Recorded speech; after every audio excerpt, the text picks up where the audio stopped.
In June 2021, an Airbus A380 order was announced from a customer that would never actually acquire the plane. This is despite a unit flying with its tail painted and proceedings getting relatively close to delivery. It's often labelled as the A380 Order of Mystery, well, at least by me, to add some fun to it. But there are many deeper concerns, stories and more around this deal, so let me explore it for you. With over 80% of viewers unsubscribed, it would mean a lot if you did subscribe and help push the channel to 40,000. In 2011, Japanese airline Skymark announced an order for the Airbus A380 for use on international long-haul routes, focusing specifically on routes originating from Tokyo, which the airline calls home. The order was actually off the back of an MOU that was signed 1 year prior and grew A380 commitments, even by a small amount. Additionally, it added an extra valuable customer. However, the deal with Skymark would not be one that would pan out like most other customers, as the following years would highlight, at the time, that there were a lot of question marks around a deal. As you'd expect, given the business model of Skymark, to be acquiring the A380, it was questionable whether it would succeed. However, Airbus couldn't exactly reject such a deal and proceeded with it. It would later become clear that maybe those that questioned the deal knew how it would pan out. After a multi-year period of quietness around the deal, work began on producing the first unit destined for Skymark. It would take to the skies in April of 2014, with the anticipation it would be delivered later that year to the Japanese airline, which would be, at the time, the first airline to fly the A380 in Japan, and join a host of other customers in the Asia-Pacific region. However, despite the first flight taking place and the ambition of Skymark still being there, you'd have to think that Airbus knew deep down at this stage that the likelihood of the aircraft being delivered was pretty low. But why was this? On the surface, it was a deal that just made a lot of sense, like any other, and the airline also had plans for the aircraft. Well, it's related to payments, and maybe for Skymark, the element of wanting to expand too strongly, but without the proper logical thinking behind it. This has happened before, don't worry, so this is far from an isolated incident.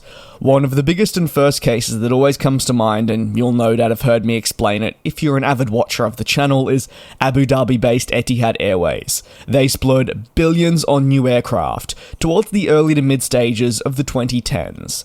This order, while viewed by executives at the airline as a means to expand with rapid effect, and also looking at the more long-term place of the airline, resulted in nothing but substantial debts arriving, and put the airline in a position where it could have very easily collapsed without significant support.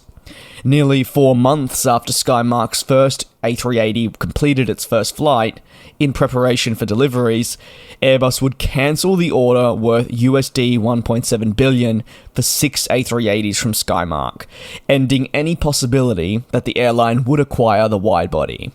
At the time, Bloomberg, being a very reputable source, said that Airbus had major concerns regarding payment for the aircraft, which they believed Skymark simply wouldn't either A, pay, or B, be able to. Skymark had faced a pretty difficult few years since committing to the A380, and eventually the pear-shaped situation at the airline meant that acquiring such a large plane probably wouldn't be a great decision. It ultimately was just not going to be profitable enough to fly the A380 for the long term, which is a huge problem if you are a manufacturer trying to send your aircraft off to an airline.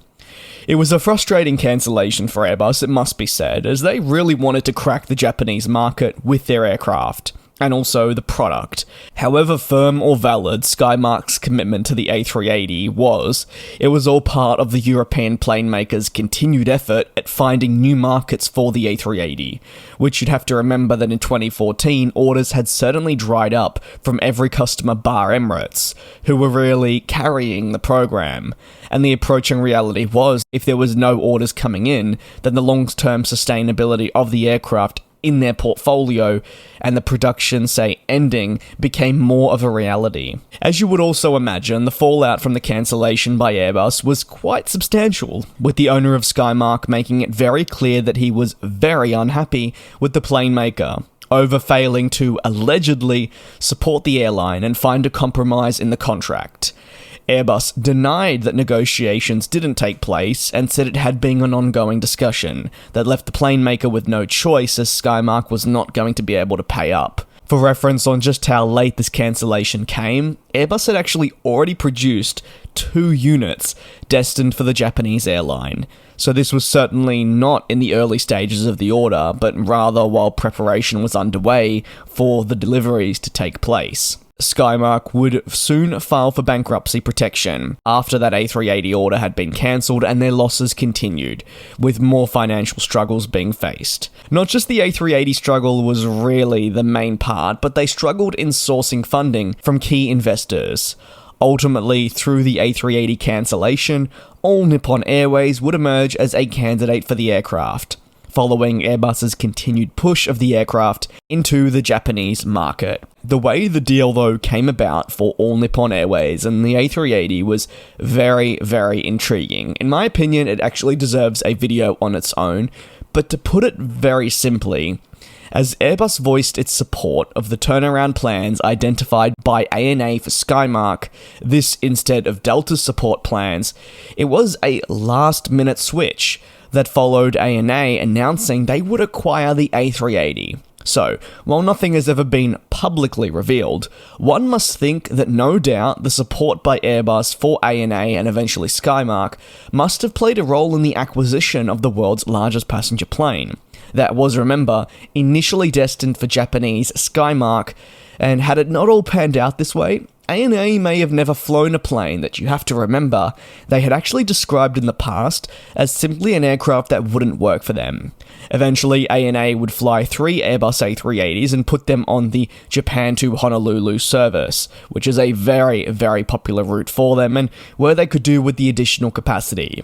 But people will always have their theories that potentially included in the support agreement by Airbus was the request that you must order aircraft from us, but that has never been confirmed or denied, and it's just something that hovers above this massive story. Court orders, threats, and more, though, are all part of this staggering story between Airbus and Skymark that definitely, if told the right way, could deserve its own documentary. But that's the gist of how it all played out, and present concerns as well. If you have any thoughts on Skymark ordering the Airbus A380, you can let me know down below in the comments, as well as potential thoughts on if the deal was always never going to work out, and maybe even in those turnaround plans, Airbus was subtly saying to ANA, we'll support your turnaround plan for Skymark, but you must order more aircraft from us. And by ANA ordering the A380s, it allowed Airbus to get those former Skymark units off the line and delivered somewhere. Either way, thank you very much for your support here on Globetrotting. Take care and be safe, and I'll see you next time for more aviation analysis. Oh, and if you haven't already, do be sure to subscribe, it would certainly mean a lot. And we'll fly.